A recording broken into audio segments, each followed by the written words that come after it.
Hey guys, what's going on? Today I want to talk about drone tools. Specifically, I want to talk about this toolkit that you guys have been asking me about. And in here, I have every tool that I feel is necessary for myself when I'm out flying FPV. And if you're getting started as well, this is probably something that you're going to want. Because one of the worst things that can happen when you're out having a great time, maybe you've driven hours to go to a new spot, maybe it's the location of a lifetime.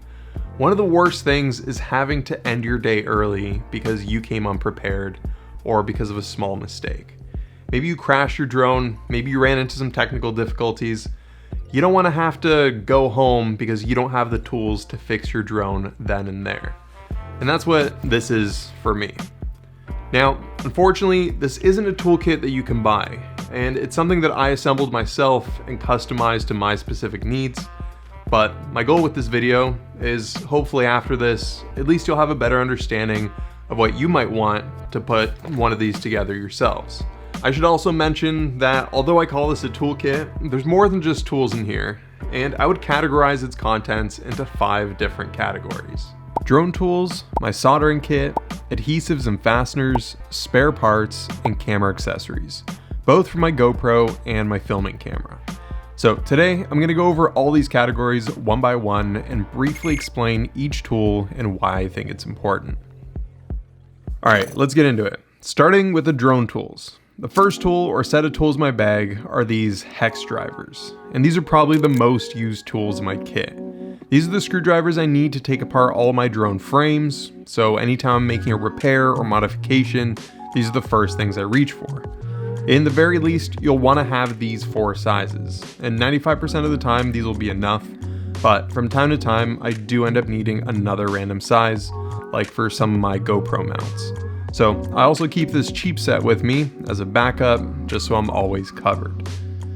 Then I got this 8mm box driver, which is also critical, and I use this to remove and replace the propellers on my drones.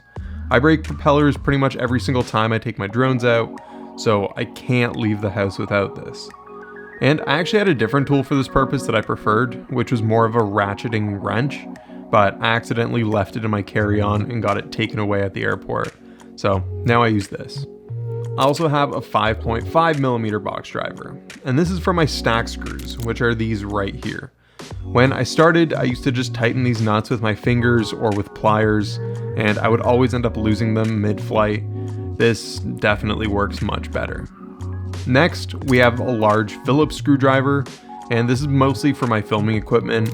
I also had a small Phillips screwdriver, which is about the same size as this one, that I seem to have lost, but that one had a lot more uses, including disassembling my radio, naked GoPros, and other random electronics.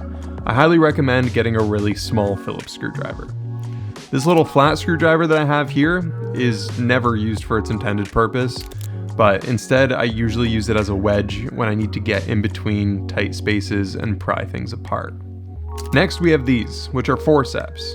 Now I mostly use these for soldering, but if you don't know how they work, you can hold things with the tip here, and if you grip them hard enough, they lock into place.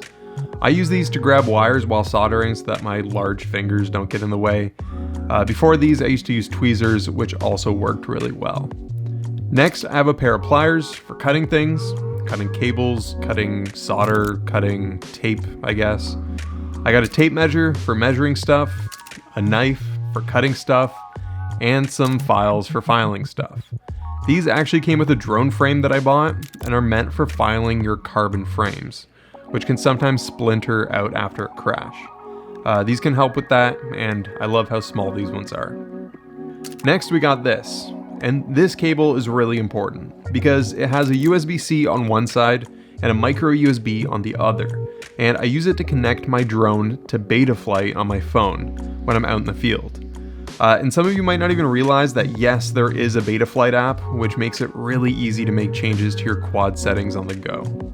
Next, I have another critical tool, my ViFly Short Saver. If you ever have to replace something and solder on a new part, instead of just plugging your battery right in and risking damaging your quad if you did something incorrectly, you can plug this in between your drone and your battery, and it will prevent a short circuit from damaging your drone.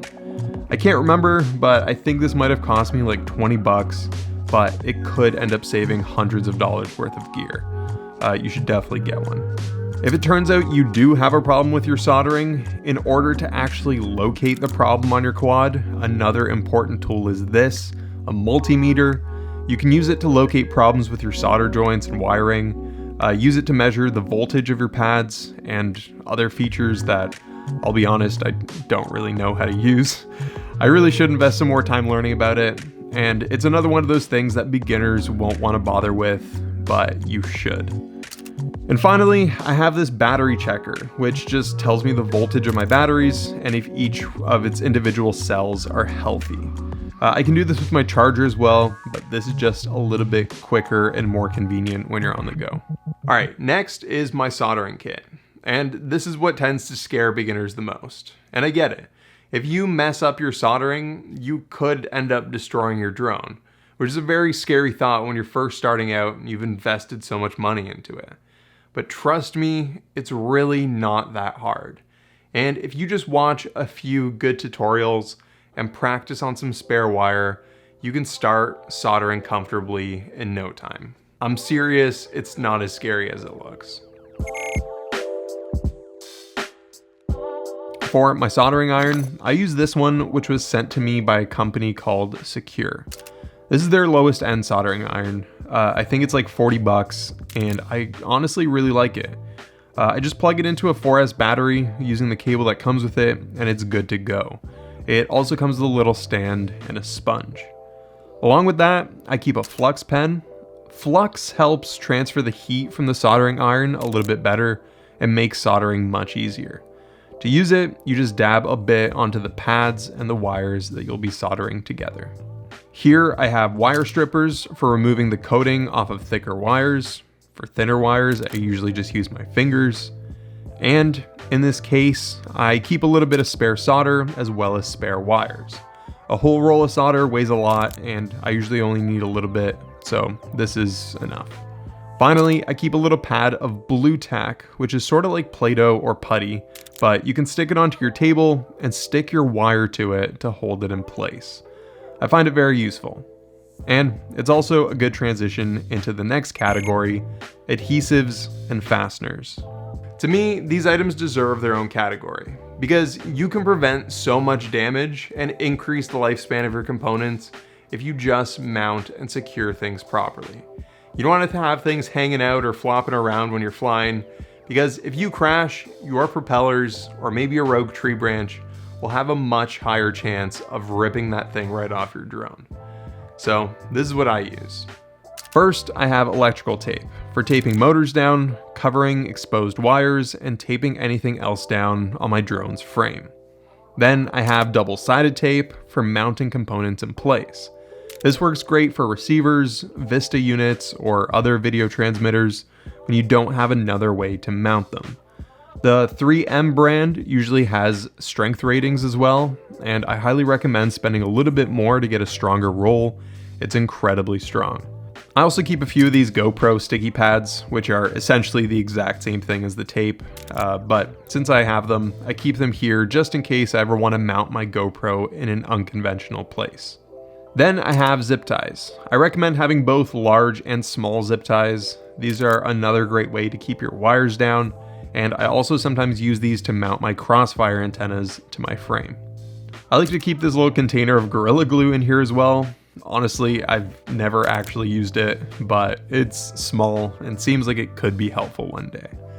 And finally, I have some different sizes of heat shrink and my heat gun. Now, this heat gun is huge and takes up way too much space in my bag, and I really thought it was going to be smaller when I ordered it. I'm not sure if there are any smaller options available, but if you guys know of any, definitely let me know. Heat shrink can be placed over your wires, antennas, and also commonly used on receivers, and as the name suggests, once you blow on it with the heat gun, it shrinks to, I believe, 50% of its original size, creating a tight wrapping over it. It's very, very useful. Okay, so next we have spares, and all the replacement parts that are most likely to break in the case of a crash.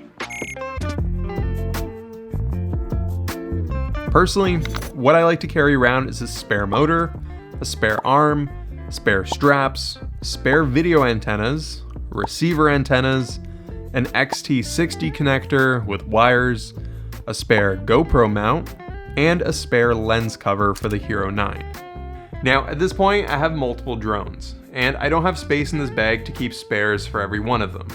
So the ones that I keep in here all the time are for my two freestyle drones, which are both the Nazgul 5. And these are the ones that I'm crashing the most often and the ones that I have to repair the most often. If I ever feel like I need spares for a different drone, I'll usually pack those separately. You're also going to need lots of spare props, but I usually pack those separately as well. Out of all these though, I'd say that the things I need the most often are straps, GoPro mounts, and video antennas. Previously, I would have said receiver antennas as well, but now most of my drones have these crossfire antennas, which are actually incredibly durable, and I no longer have to replace them as often. And now, finally, the last category, which may not apply to all of you, are my filming accessories. Specifically, SD cards and batteries are the bane of my existence. And they're such a small thing that are just easy to forget when you're packing your gear. I always want to make sure that I bring extras. So first, I have a micro SD card for my GoPro and an SD card for my filming camera. I also keep an extra charger for my filming camera, and I used to keep an extra charger for my GoPro batteries as well, but I don't have one for the Hero 9 yet.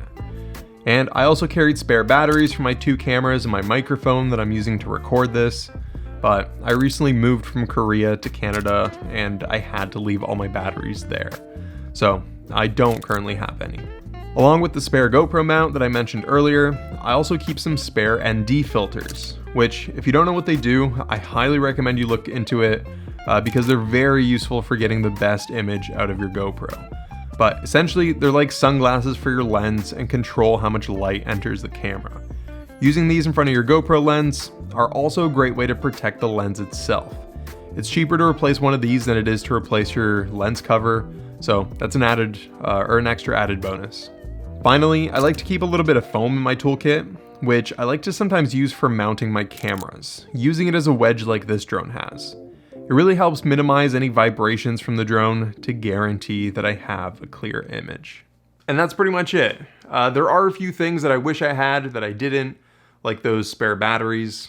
I also wish I had a hot glue gun. Overall, hot glue is very versatile, but I've also found that it's one of the only glues that I could find that sticks relatively well to TPU, which is the plastic that a lot of 3D printed GoPro mounts and accessories are made of. So it's just nice for quick fixes. But other than that, I don't know. Let me know in the comment section below if there's anything you think I'm missing. But for the time being, this toolkit has served me incredibly well. I'll also try to add links to as many of these things in the description below, including the case itself. But other than that, I hope you guys enjoyed the video. It feels really good to be making videos again. A lot of you might not know, but these past few months I spent moving from South Korea to Canada. And I know a lot of you didn't even know that I lived in Korea, but I spent the past 5 years of my life there. And it's been a pretty big move.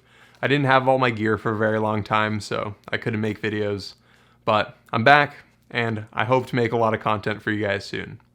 Anyways, I'll see you in the next one. Peace.